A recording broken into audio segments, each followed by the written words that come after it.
Hello and welcome to Slice of Ace.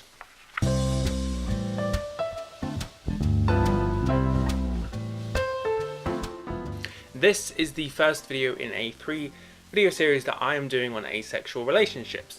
This video is specifically about relationships between two people on the asexual spectrum, which I will henceforth refer to as ace-ace relationships. The second and third videos, which I will link up here, somewhere, are about ace-allo relationships, so between someone on the asexual spectrum and someone off the asexual spectrum, and non-traditional relationships, so things like QPRs and polyamory. That being said, the first two videos pertain solely to monogamous romantic relationships. I ran a survey of people in ace-ace relationships to find out what they thought the differences between and the similarities between their relationship and a traditional heteronormative relationship is. I managed to get 17 responses in total, which is astounding. I was expecting something like 2 or 3, maybe 5 at most. That being said, I did have to omit a few responses from the survey. Almanac wrote that his partner was bisexual, so they were not on the asexual spectrum. So I have moved their results to the next video on ace-allo relationships instead, as it is more appropriate for that video. Someone responded about being in a QPR or a queer platonic relationship. I'm definitely going to take these responses into account for the third video, but for now I'm going to omit it. Hope you understand. Finally, someone did say that they hadn't been in a relationship because of being ace. I'm going to have to omit your quantitative results. I'm still going to take your written answers into account and include them in the video. I hope you will understand why I did that and know that I have read and valued every single response that someone has given. That being said, let's get on to the video. Society has a specific set of rules about what is appropriate in a romantic relationship and how we are supposed to be physically intimate with our partner. Obviously, sex is a big part of this physical intimacy, which is something that is not present in the majority of ace-ace relationships. I was curious to see how prevalent less intense forms of physical intimacy were within ace-ace relationships. Here are the results for this question. On the x-axis we have the responses, and on the y-axis we have the amount of people who chose said responses.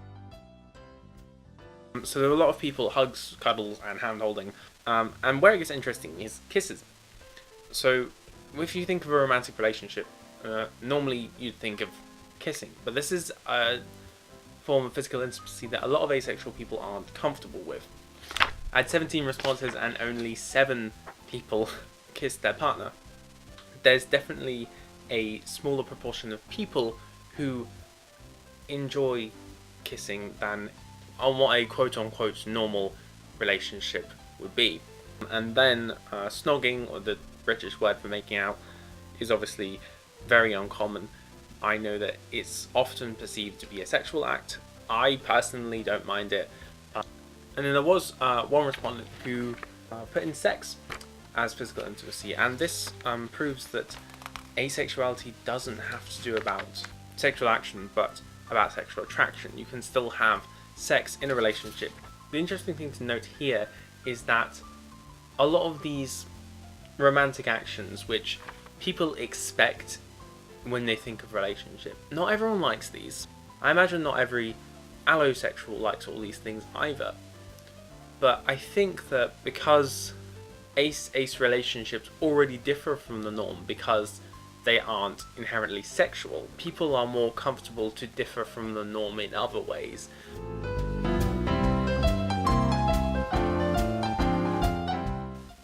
So obviously the biggest one is we don't have sex. We had many people saying things like, we don't have sex, neither of us are attracted to each other, sex is a minor part of the relationship, the most obvious thing was the lack of sex. So obviously this was something that was common between a lot of the responses, which I expected, but there wasn't really much difference past that, and I think that's important to note. A lot of people who don't fully understand asexuality are perplexed by what an ace-ace relationship is. As I mentioned in my last video about misconceptions about asexuality, Some people consider a relationship without sex to be a friendship, but if you take all the activities that would be in a romantic relationship and then just take out sex, it doesn't automatically become a friendship. One quote that stood out for me was this: sex isn't a core part of a relationship, even though being physically intimate is important to me. My partner is aware that sex can make me feel uncomfortable at times, so he takes extra care in paying attention to my body language. I also don't feel obligated or pressured to please him. So this was between the demisexual and grey asexual couple. So what I wanted to take from that is that the respondent didn't feel obligated or pressured to please him. And this idea of not feeling pressured was echoed by some other respondents. Maria Antonia said that they feel much less worried about being pressured into doing things that they don't want to do, and Alex said it feels easier. So really, I think if you're an asexual person, ideally a relationship with another asexual person is the best thing, but it's not always possible and it's not always easy. But in saying that, I'm not saying that asexual people are automatically compatible with each other. We are still people, we are still individuals, and it is important to be compatible in other ways as well. And James put this rather nicely. He said, because sex is such a minor part of the relationship, we naturally focus on building other types of compatibility in its place. Not that we're inherently more compatible because of being in an ace relationship, just that we explore and build compatibility through different means. And basically, the overview of that is that there isn't much difference between ace relationships and allo relationships. It's mainly just you take the sex out and then you still get two individual people who love each other.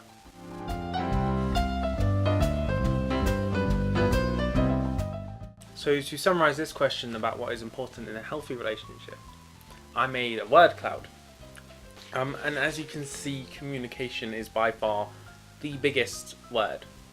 And I'm glad this is the one that came up, because in any kind of relationship it's important to communicate with your partner about what you're comfortable with and whether you're happy and what you enjoy about the relationship. I got a lot of wonderful comments about what's important in a relationship. I'd like to share my favourite of these.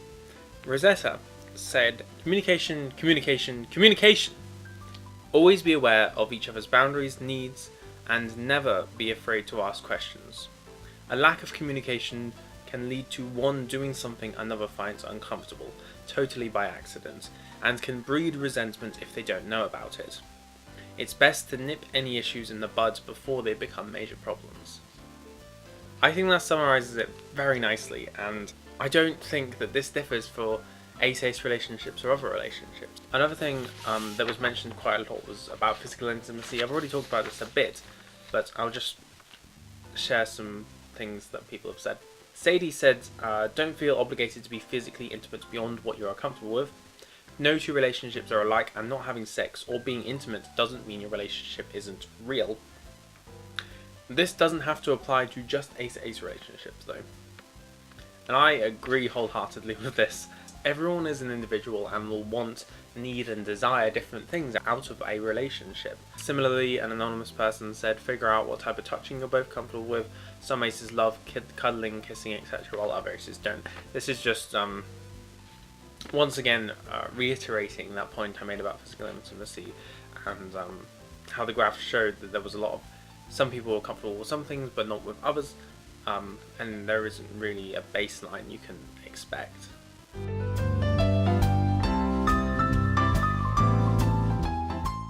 In terms of why people went into a relationship, the answers were really what you would expect from anyone, not just asexual people. So love, companionship, romance, loneliness, it was all really displayed here, and it all depends on the person. So that was all the questions. There were some other things I wanted to note. I don't know whether I'm going to put this in the video because the video is already running on so long. Sky said that they are absolutely terrified of living the rest of their life alone because they're sex repulsed. This is something that I deal with, maybe not on a daily basis, but if I'm thinking about relationships, I'm always worried about this. But ideally, I wouldn't want to have sex as a part of a relationship. And I've kind of shied away from going on dates with allosexuals because I'm scared that they won't accept me for being asexual. But it does worry me sometimes that I won't be able to find someone. That was a long one. After I've edited this, it is probably still going to be the longest video I've put out. If you have stayed till the end, thank you very much for watching. And if you are one of the people who filled out the survey, thank you for your contribution. Hopefully you are happy with how it turned out. I just wanted to give a kind of broad overview of what being in an ace-ace relationship. I'm releasing the videos in this series fortnightly. Next week I will be doing an unrelated video, and the week after that will be the video on ace-allo relationships, and it will continue like that until the third video. I think that is all I have to say. If you enjoyed this video, then leave a like. I post videos every Saturday, so subscribe if you want to see more. That is all I had to say today. Have a wonderful day, and I shall see you next time. I'm really bad at rock climbing. Well, to be fair, I've only done it once, so you can't blame me, okay? Look at my graphs. I like graphs. I'm a bloody physics graduate.